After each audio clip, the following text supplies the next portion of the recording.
Another big question, what will happen to the wildlife that depend on and live in the river? Local wildlife and animal care organizations have been alerted as to the impact the oil spill might have. Yellowstone County DES say they have yet to receive any calls on animals being affected by the crude oil, but they say it's probably still too early to form any conclusions.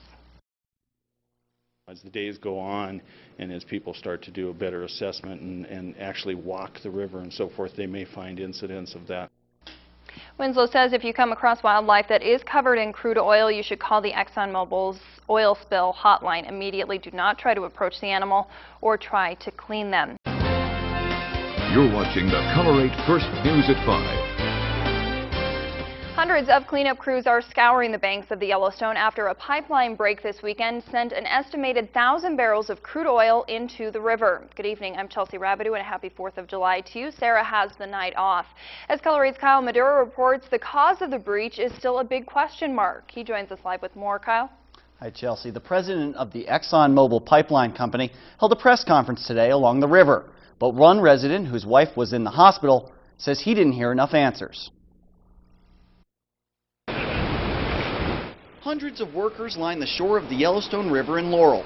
It's the area hit hardest by a pipeline leak that sent as many as 1,000 barrels, or 55,000 gallons, of crude oil into the waterway. That's where we have most of the resources deployed right now, and we are certainly committed to be here until all the cleanup is done. ExxonMobil Pipeline Company President Gary Prusing addressed the media Monday morning. He says the cause of the disaster and the scope of the cleanup ahead are still unclear. But 32,000 feet of oil-absorbent boom and 2,300 pads line the river and its shore. And we will work with the individual homeowners. We want to make sure that they're kept whole. Prusing says they've received 71 phone calls from homeowners looking to make a claim. So again, I just want to apologize for the first one. But Billings resident Mike Scott says he can't wait any longer for answers. I really don't want another private meeting. I mean, all due respect, but I just want some answers. That's all. I know 2 people in the hospital already over this. One person who's passing out last night because of the fumes, and now my wife.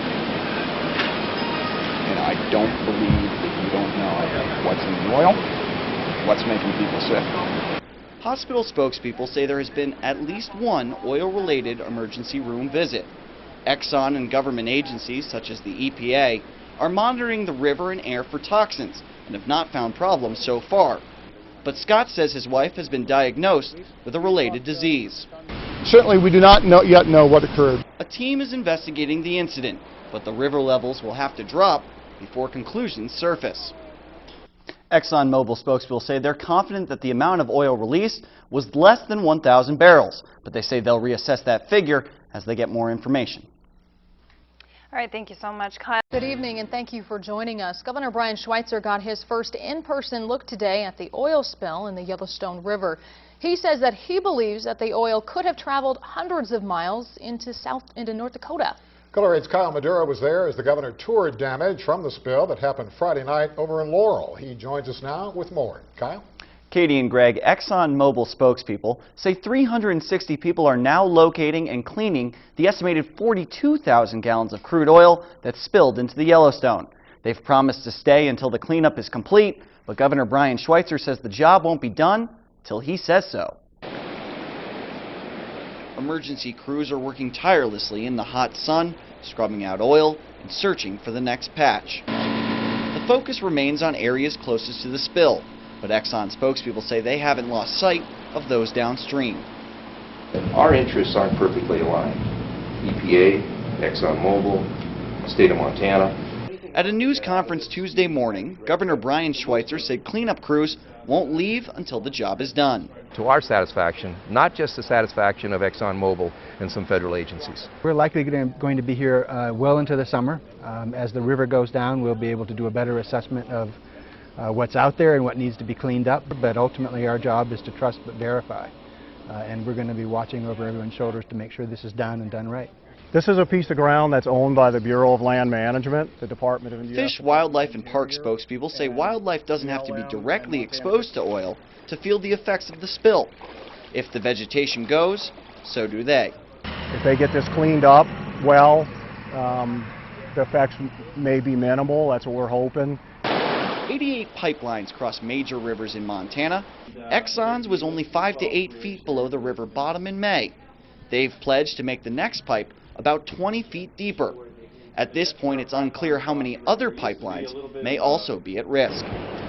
Schweitzer encourages residents along the river to inspect every inch of their banks. He says the faster responders are notified of problems, the more likely residents will be reimbursed for the damages.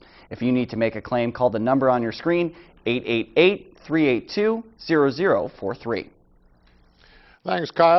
Governor Schweitzer will tour the areas of Yellowstone River affected by the oil spill this morning. Right now, there is a huge cleanup effort underway for ExxonMobil pipeline that burst near Laurel. NBC's George Lewis reports. Exxon says it's got more than 200 people working on cleaning up the oil spill. That about 1,000 barrels of crude, 42,000 gallons worth, were released into the Yellowstone River. Enough oil to fill 5 tanker trucks. And I want to personally apologize to all of those people that are being affected by this. Workers are putting up 40,000 feet of protective boom to try to keep the oil from fouling more of the riverbank. But right now, we're not worried about how many dollars we're spending. Right now, we're worried about getting in and responding to the damage and making sure that we can clean up. Officials speculate that strong floodwaters on the Yellowstone River may have slammed debris into the pipeline, rupturing it and causing the spill. I didn't find out about this spill until I walked down here and smelled it. As we talked to landowner Alexis Bonagovsky, a helicopter flew overhead surveying the damage. They think this is how they're going to find the oil, when in reality, the only way they're going to find it is by sending people on foot down the river. Many people who live and farm along the riverbank worry about the long-term effects. We don't know what's going to happen in the future, 5 years from today. You know, what kind of effect does this have on this land? Her brother George agrees. How do you recover from oil when you spill? People here say Exxon has been a good neighbor, providing jobs for the community. Still, they're upset. It does make you mad because you cannot replace this land. While Exxon said harm to animals was negligible, the local newspaper ran pictures of a turtle covered with oil and a flock of pelicans trying to avoid it. And tonight, the people here are wondering what else will be found in the days to come. Here's a recap of what we know. The Silvertip pipeline is 20 years old. It delivers 40,000 barrels a day to a refinery in Billings. It was temporarily shut down in May. That's when officials in Laurel were concerned it could be at risk because of the flooding. Federal regulators have warned ExxonMobil twice in the last year about safety violations, but those issues were fixed and no fines were issued. A scientist from Shepherd says he could have helped clean up some of the oil spilled into the Yellowstone River. KULR-B's McLeod Hageman explains. We first told you about Bruce KANIA's floating islands last year during the BP oil spill off the Gulf Coast. The islands transform pollutants in water into vegetation. The reality is that the microbes that operate within these islands are able to eat oil, among other things. 4,000 islands are set up across the globe to prevent some of the devastation from oil spills, and KANIA has been working to bring floating islands to the Yellowstone for a year. Islands are made up of a filter-like material. They could have absorbed that oil and began the natural process of consuming it, moving it back into and through the food web. That's how islands work. KANIA says Montanans need to prepare themselves for the likelihood of another breach. It's inevitable. There will be future accidents just like this. We can set up today an ability to cover for that so that we don't have the exposure that we're experiencing today.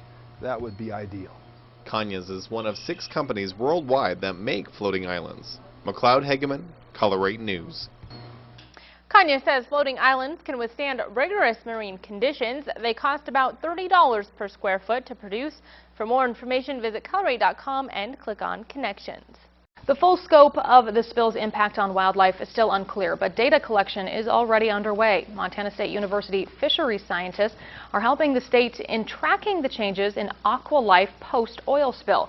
The scientists will sample offshoots of the Yellowstone River to document any sudden shifts in the types and numbers of fish by comparing the data to previous years. Research Unit Leader Al Zale says it'll also help show if the oil has affected fish reproduction. A lot of the fish are going into these side channels and backwaters at this time of year in preparation for spawning. We have data that looks at the abundances of the young fish later in the year from previous years, and we'll be able to reproduce that sampling to see if reproduction has been in any way affected. And MSU scientists will be back on the water on Saturday when river levels are expected to fall enough for the research group to continue gathering samples safely. Now, more than 2,000 miles east of the spill, a Massachusetts representative says he wants answers. Democratic Congressman Ed Markey is the ranking member of the Natural Resources Committee. He says ExxonMobil executives should answer questions in front of Congress regarding the spill.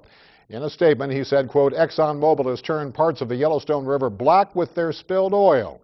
He also says we need to examine holes in oil pipeline safety that led to the incident and determine how to prevent future spills. Republicans on the House Energy and Commerce Committee plan to examine pipeline safety during a legislative hearing later on this month. Of the 88 oil and gas pipelines that cross major rivers in Montana, most are no deeper than the one that spilled about 42,000 gallons of crude oil into the Yellowstone late Friday night. The Silvertip pipeline rested 5 to 8 feet below the riverbed when engineers last checked it in May. Regulations now require a depth of 25 feet.